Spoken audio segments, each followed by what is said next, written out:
পরিষ্কার এই বাংলাদেশে সরাসরি এই কথা স্পষ্ট ঘোষণা হচ্ছে যে কোন ছেলে যদি 14 বছরের 16 বছরের সে যদি মনে করে নিজেকে আমি মেয়ে, তাকে মেয়ে হওয়ার, মেয়ের যত স্বাধীনতা তাকে দিতে হবে।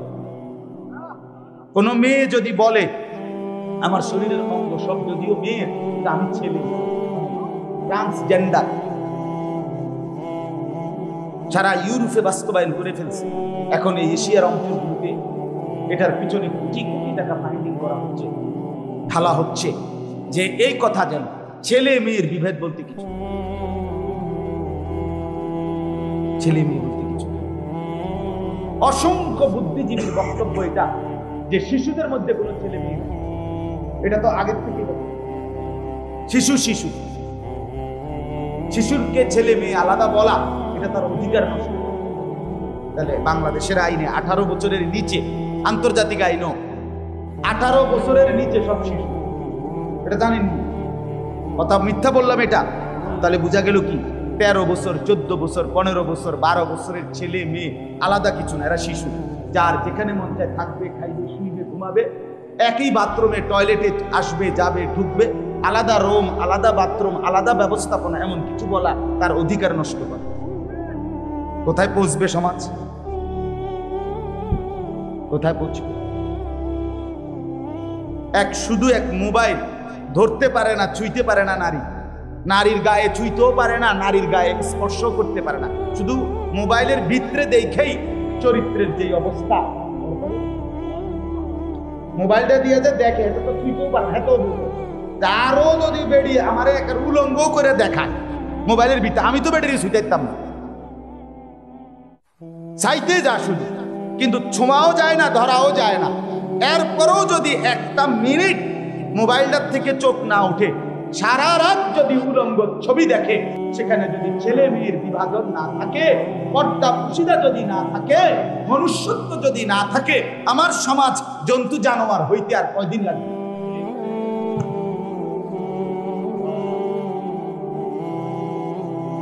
বলেন না বাপ? এই জন্য মোটামুটি দুঃসিদ্ধান্ত নিয়েছি যে বেশি দিন কইতে একদম না, যেই কয়দিন পারি, যেদিন পারি, যেই বেলা পারি শুরু করিয়া দেয়।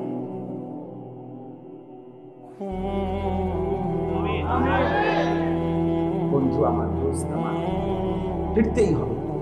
আগামী পরিকল্পনা আরো ভয়ানক, চরিত্রহীনতার সকল কিছু, ছেলে মেয়ে নারী পুরুষের বিভাজন, সব ফ্রি ম্যাক্সি, অর্থাৎ অবাধ যৌন স্বাধীনতা। আল্লাহ আমার এটাই কথা। আমি একটা আয়াত শুরু করেছি, কোরআন কারীমের 23 নম্বর পারা 39 নম্বর সূরা, সূরা জুমার। এই সূরার 23 নম্বর আয়াত, এই একটি আয়াতে আমি পড়ছি। এই আয়াতটা তরজমা বলে এখন এই আয়াতটার মধ্যে একটাই কথা, আল্লাহ তাআলা এই কোরআন, আল্লাহ তাআলা তার 6টা বৈশিষ্ট্য এই একটি আয়াত কোরআনের উল্লেখ করছে। কয়টা? 6টা বৈশিষ্ট্য উল্লেখ করে আল্লাহ বলেন সরাসরি যে আমার বান্দা শোনো, এটাই আমার হেদায়েত, আর এর দ্বারাই আমি কাউকে পথ দেখাই, হেদায়েত। এটার থেকে ভিন্ন অন্য কোনো মাধ্যম দিয়া তুমি আলো পাইবা না, হেদায়েত পাইবা। দিক নির্দেশনা যদি নিতে হয়, কসম আল্লাহর, ও বাংলা বই আর অঙ্ক, ইংরেজি, পদার্থ, জীববিজ্ঞান, রসায়ন বিজ্ঞানের বই দিয়া দুনিয়া চলবার মতো অনেক কিছুর ব্যবস্থা হবে, কিন্তু হেদায়েত, আখিরাত, পরকাল, মৃত্যু পরবর্তী অনন্তকাল জিন্দেগি, মনুষ্যত্বের জীবন, ইনসান, সভ্যতা, নম্রতা, উত্তম আখলাক, আল্লাহর কসম কোরআন পড়ে নাই, বাকি যদি সে দুনিয়ার সব পড়াও মন দিয়া পড়ে, তো উত্তম আখলাক শেখা সম্ভব নয়। কথা শুদ্ধ কইলেই উত্তম আখলাক না, কথা তো কয় শুদ্ধ, মুখে তো খারাই। আঙ্কেল কেমন আছেন? হ্যালো, ভালো আছেন? ভালো আছেন? আমি ভালো আছেন তো আপনি কইয়া ঘুরতে লাগছে, আপনি কথা তো কইতে শুনতাম, আমি তো মুতেন খারাই কথা বলেন, আমনে অসভ্য, আমনে অসভ্য, আমনে তো মানুষের বেডি চাইয়া থাকেন মোবাইলে, আমনে অসভ্য, আমনে কথা শুদ্ধ পেলে কি? তাহলে কথা শুদ্ধ বলাটাই কিনা যথেষ্ট নয় দোস্ত। দুইটা ইংরেজি কইতে পারলে ইংরেজি কোন জিব্রাইল নাযিল করতে না। দুই চারটা থ্যাংক ইউ কইতে পারলেই আপনি ভদ্র দেখছুন, কেমন ভালো ছেলে, মাঝে মাঝে ইংরেজি বলে বাবা বাবা। ছেলে তো মাঝে মাঝে ইংরেজি বলে, সারা রাত মোবাইল। আল্লাহ আমাদেরকে মাফ করুন দোস্ত। এই জন্য আল্লাহ তাআলা এখানে কি বলে শুনেন, আল্লাহু নাজ্জালা, আল্লাহু নাজ্জালা। আল্লাহ বলেন আল্লাহ, সরাসরি আল্লাহ নিজের নাম নিজেই উল্লেখ করেছেন, আল্লাহু, আল্লাহ নাজ্জালা, তিনি নাজিল করেছেন। এই কোরআন কে নাজিল করেছেন? এবার আল্লাহ বলেন আমি কি নাজিল করলাম। শোনো বান্দা, বৈশিষ্ট্য এক নাম্বার, আহসানাল হাদিস। আমি যা নাজিল করেছি এই কোরআন, এটার প্রথম বৈশিষ্ট্য হলো আহসানাল হাদিস। এই গোটা কায়নাতের যত কথা, যত উচ্চারণ, যত শব্দ, যত বাক্য, যত বই, যত পত্রে, যত পণ্ডিত, যত বুদ্ধিজীবী, যত মানুষের যত উচ্চারণ, সমস্ত কথার চাইতে সর্বশ্রেষ্ঠ, সবচেয়ে সুন্দর, পবিত্রতম কথার সম্ভার, সমাহার আহসানাল হাদিস। আহসানাল হাদিস সবচেয়ে সুন্দর, সবচেয়ে সেরা, সবচেয়ে সুন্দর। আল্লাহ তাআলা এটা কোরআনের বৈশিষ্ট্য, আহসানাল হাদিস। অতএব কোরআনুল কারীম পড়ে নাই, কোরআনুল কারীম দেখে দেখেও পড়তে পারে না, কোরআন থেকে কিছু শিখে নাই, সে ভালো কথার সন্ধান, ভালো কথার সন্ধানী বলে না। ভালো কথা অন্য বই তো আছে, মিশ্রিত। মিশ্রিত মানে হলো ভালো মন্দ, যৌক্তিক অযৌক্তিক দুইটা মিলাই। দরকারি কথাও আছে, বেদরকারি কথাও আছে কিনা বলে।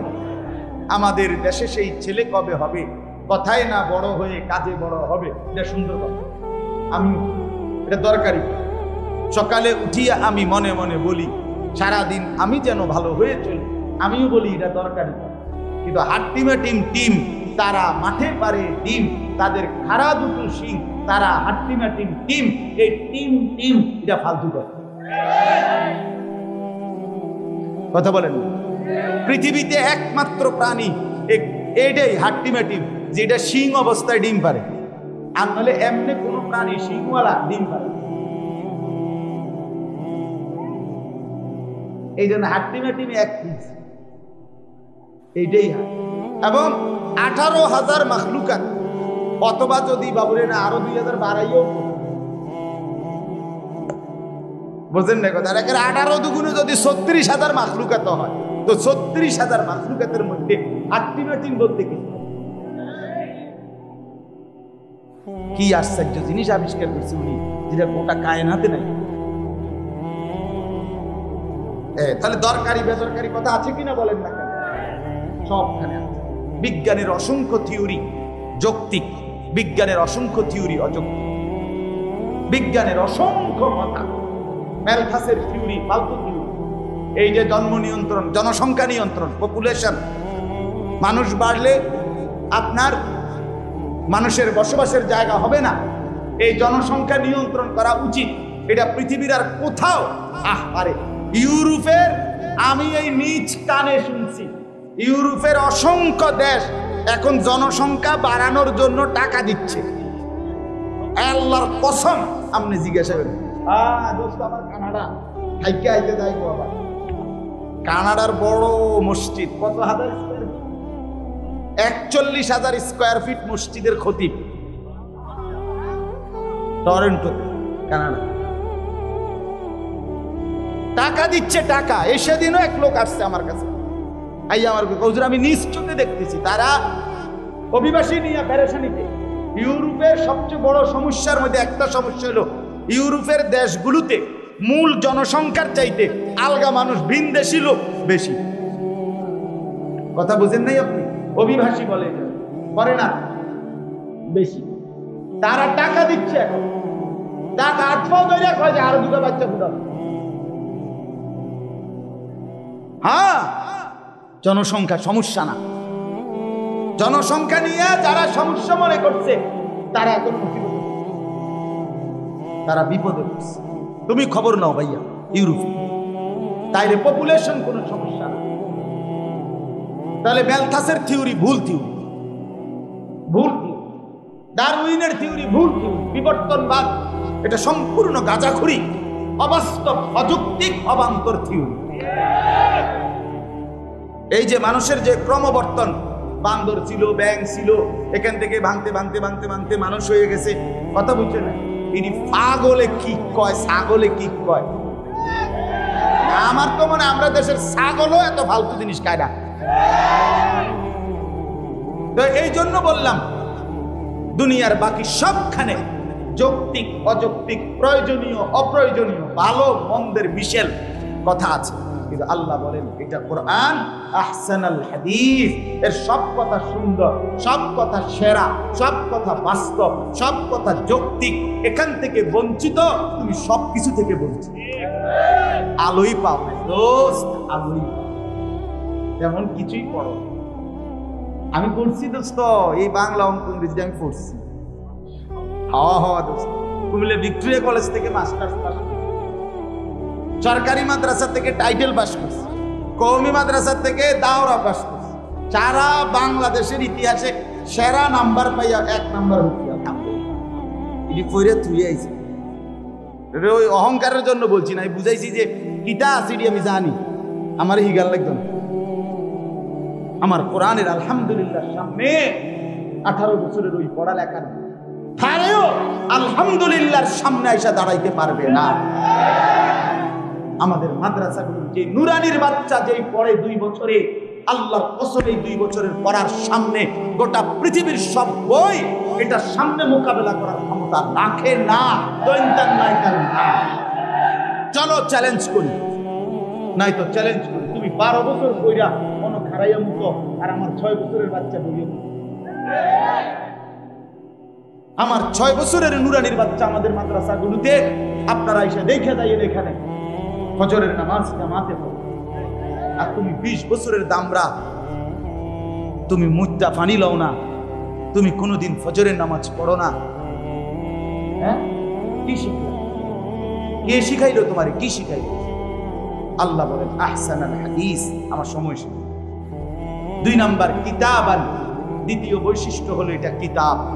এটা কি মানে? কি মানে? হলো কিতাব বলা হয় আরবিতে যেইখানে কোনো বিষয়ে সকল দিক বিস্তারিত ব্যাখ্যা সম্বলিত আলোচিত হয়, সেটাকে বলে কিতাব।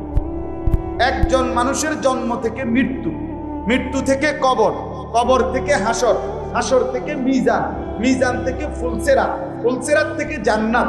এই প্রতিটা গন্তব্যে ঘাটে কি করতে হবে, কি না করতে হবে, কি করণীয়, কি বর্জনীয়, সবকিছুর বিস্তারিত বর্ণনা আছে এখানে। এই জন্য এটা কিতাব।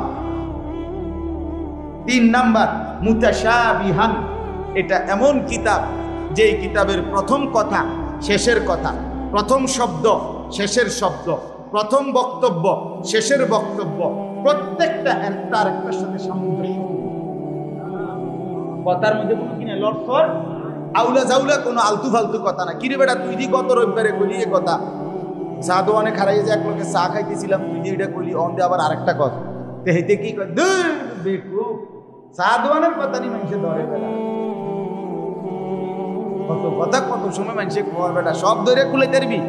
আল্লাহ কয় না, আমারটা সবটা ধরে কুলাইতে পারবি।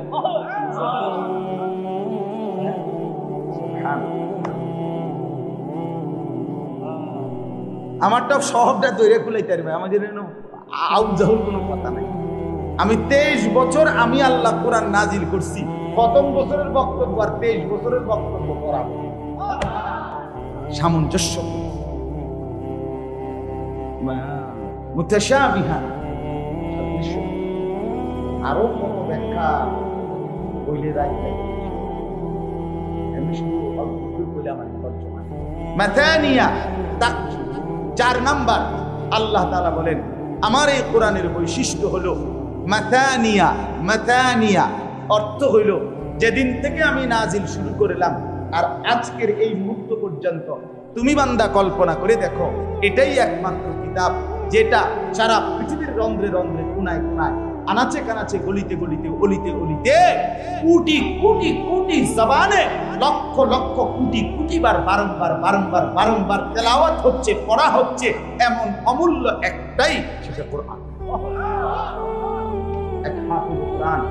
এই যে হাফেজ আমার ভাই, এই যে হাফেজ আমার ভাই আবু হানিফ ভাই বা এরা যত ছেলে হাফেজ হয়, আপনি কি মনে করেন এক খতম কোরআন শরীফ পড়লে হাফেজ হয়?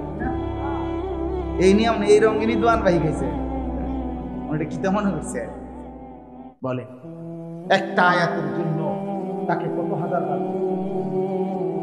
হাজার খতম হইলে এই কোরআন এরপরে কলিজায় বসে, দিলে বসে। তো আল্লাহ তাআলা বলেন এটা এমন একটা কিতাব যেটাকে আমি এমন বানাইছি পৃথিবীতে 1 মিনিটের জন্য এটা তেলাওয়াত বন্ধ নাই। এখন এখানে না রায় সবখানে কি রাত, এখানে না মাদ্রাসার যে মাহফিল, সব মাদ্রাসা এখন মাহফিল। কোরআনুল কারীমের তেলাওয়াত 1 মিনিট জমিনে বন্ধ হয়। এই জন্য বারবার বারবার তেলাওয়াত করা হয়, বারবার পঠিত, পুনঃ পঠিত। এই জন্য এটাকে বলে মাথানিয়া। এক অর্থ। আরেকটা অর্থ আছে এটা, সেটা হলো আমি আল্লাহ এটা এমন কিতাব নাজিল করেছি যে আমি একই কথা বুঝাইবার জন্য আমি আল্লাহ একবার বলে ছেড়ে দেই নাই। এক কথা আমি আল্লাহ বারবার বারবার, ও বান্দা লা ইলাহা ইল্লাল্লাহ এটা তুমি মেনে নাও, এটা আমি বারবার বুঝাইছি। মুহাম্মাদুর রাসূলুল্লাহ আমার রাসূলকে অনুসরণ করো, এটা বারবার বুঝাইছি। আখিরাত, পরকাল, কবর, হাসর, মিজান, ফুলসিরাত এটা তোমার লাগবেই, এটা ভুললে চলবে না, ঠিক হবে না। আল্লাহ বলে মাথানিয়া, এই কথাটা আমি বারবার বারবার বারবার আমি কোনো কথা একবার বলে ছেড়ে দেব। নামাজের কথা একবার, রোজার কথা একবার, জি না, সব কথা আমি আল্লাহ রিপিট করছি, রিপিট বারবার বারবার বারবার। 5 নাম্বার বৈশিষ্ট্য তাকশাইরু মিনহু জুলুদুল্লাযীনা ইয়াখশাউনা রাব্বাহুম। আল্লাহ তাআলা বলেন আমি এটা এমন কোরআন নাজিল করেছি যে কোরআন সত্যিকার দিল দিয়া আমি আল্লাহর ভয় নিয়া সত্যিকার ভাবে যদি কেউ পড়ে, আল্লাহর কসম আল্লাহ বলে আমার বান্দার শরীরের চামড়ার উপরের যে লোমগুলো আছে এগুলো দাঁড়ায়া যায়, শিহরে ওঠে, কেঁপে ওঠে, শরীরের পশম দাঁড়িয়ে যায়। যেমন বৈশিষ্ট্য যদি দিলে আল্লাহর মহব্বত নিয়ে কলিজায় আল্লাহর ভয় নিয়া, কবরের ভয় নিয়া, সাহাবাইদের জীবনী থেকে বললে তো পাগল হয়ে যাবে। সাহাবাই কেরাম কোরআন শুনতেন আর কেঁপে উঠতেন, চেহারা লাল হয়ে যেত, ঘাড়ের রক ফুলে যেত, শরীরটা কাঁপতে শুরু। এটা কোরআনের বৈশিষ্ট্য। আপনি আমি না মহব্বত না থাকার কারণে লড়ে চড়ে, কিন্তু সাহাবাই কেরাম নড়ে উঠতেন, শরীরের লোম দাঁড়ায়। সর্বশেষ বৈশিষ্ট্য হলো এই 5টা গেলগা, কিন্তু 1 নাম্বার আহসানুল হাদিস, সর্বোত্তম কথা, সবচেয়ে সুন্দর বাণী। কি? সব বিষয়ের পূর্ণাঙ্গ বর্ণনা সম্বলিত এটা কিতাব। এটাই সেই গ্রন্থ যা প্রথম কথা শেষ কথা সামঞ্জস্য। 4 নাম্বার বারবার পঠিত অথবা একই বক্তব্য একাধিকবার বর্ণিত। 5 নাম্বার এটা সেই কিতাব সত্যিকার আল্লাহর ভয় নিয়ে কেউ তেলাওয়াত করলে তার শরীরের চামড়া লোমগুলো পর্যন্ত কি হয়ে যায়। সর্বশেষ আল্লাহ বলে এই কোরআন কেউ দিল দিয়া পড়ে, তেলাওয়াত করে, শুনে, গ্রহণ করে, সুম্মা তালিনু জুলুদুহুম ওয়া কুলুবুহুম ইলা যিকরিল্লাহ, তার পুরা বডি, তার ভেতরের অন্তরাত্মা, পুরা দেহ, পুরাটাই আল্লাহর স্মরণে নুয়ে যায়, সেজদায় পড়ে যায়।